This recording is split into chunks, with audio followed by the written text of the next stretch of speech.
qo'yilgan to'ydan erlar uyga qaytmag'ay, mast bo'lsa ham ul erkak telefon kodini aytmag'ay.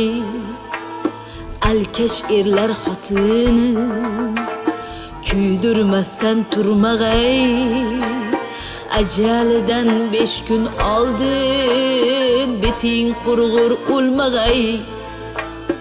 Aroqqa qul bo'lganing biriki bo'lmag'ay.